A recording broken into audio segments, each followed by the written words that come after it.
How to auto-calculate TDS in audit screen of ERP।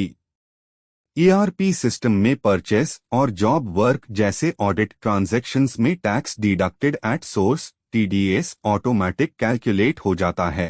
जब ये feature enable होगा, ERP में आप अपनी ज़रूरत के हिसाब से TDS रूल्स, थ्रेशहोल्ड वैल्यूज और सर्टिफिकेट मैनेजमेंट को सेट कर सकते हैं, जिसे TDS का इजीली हिसाब रख सकते हैं। TDS मास्टर क्रिएट करने के लिए common master, account master, TDS master पे क्लिक करें।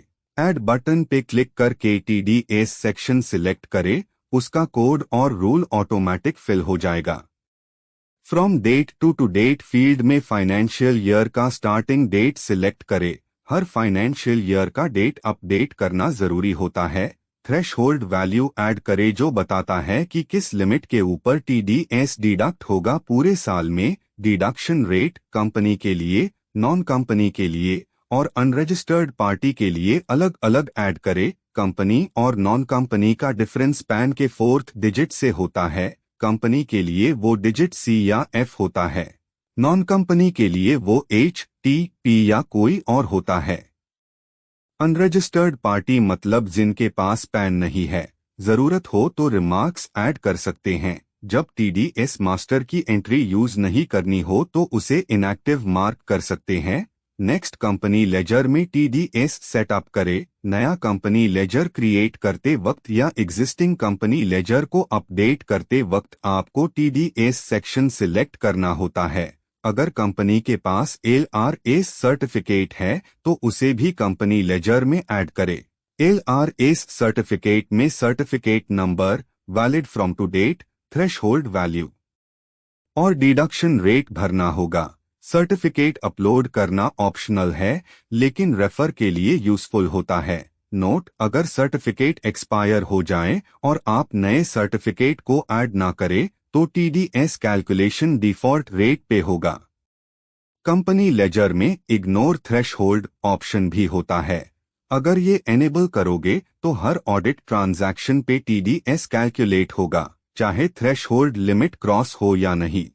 नेक्स्ट, ऑडिट स्क्रीन पे TDS कैलकुलेशन। ऑडिट स्क्रीन में जब आप परचेज या जॉब वर्क की एंट्री करते हैं, तब सिस्टम खुद चेक करेगा कि कंपनी का total audit value threshold cross करता है या नहीं। अगर क्रॉस करता है तो TDS अपने आप कैलकुलेट हो जाएगा। अगर आप फ्रेट अमाउंट ऐड करते हैं या टैक्सेबल अमाउंट चेंज करते हैं तो रिफ्रेश आइकन पे क्लिक करके TDS अपडेट अमाउंट देख सकते हैं। अगर एक इनवॉइस के लिए मल्टीपल इनवर्ड एंट्रीज है और कंपनी थ्रेशहोल्ड क्रॉस करती है तो system total TDS amount show करेगा। ERP में TDS ऑटो कैलकुलेट होता है और यूजर चाहे तो अमाउंट चेंज भी कर सकता है। टैली में जब ERP में न्यू कंपनी लेजर क्रिएट करके TDS सेक्शन फिल कर देते हो और फिर जब कंपनी लेजर टैली में इंपोर्ट करते हो तब टैली में कंपनी लेजर के लिए इस TDS डिडक्टेबल, यस और डिडक्टेड टाइप पैन के 4th डिजिट के बेस पे शो करेगा। एंड ओल्ड कंपनी लेजर्स के लिए टैली में इस TDS डिडक्टेबल नो आएगा।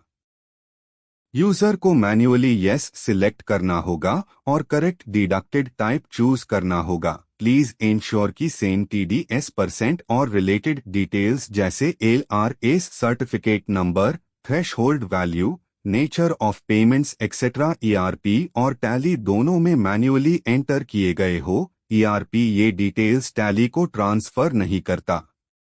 Summary and important notes: her financial year TDS master को अपडेट करना जरूरी है। पार्टीज के लिए सही TDS सेक्शन सिलेक्ट करना इम्पोर्टेंट है, जिसे करेक्ट TDS डिडक्ट हो। LRS सर्टिफिकेट वाले पार्टीज के लिए उनका वैलिड सर्टिफिकेट ऐड करना जरूरी है। इग्नोर थ्रेशहोल्ड ऑप्शन यूजफुल है जब यूजर को एंट्री पे TDS डिडक्ट बिना लिमिट के करना हो। अगर आपको कोई क्वेरी है तो हमारे सपोर्ट टीम से कनेक्ट करें। धन्यवाद।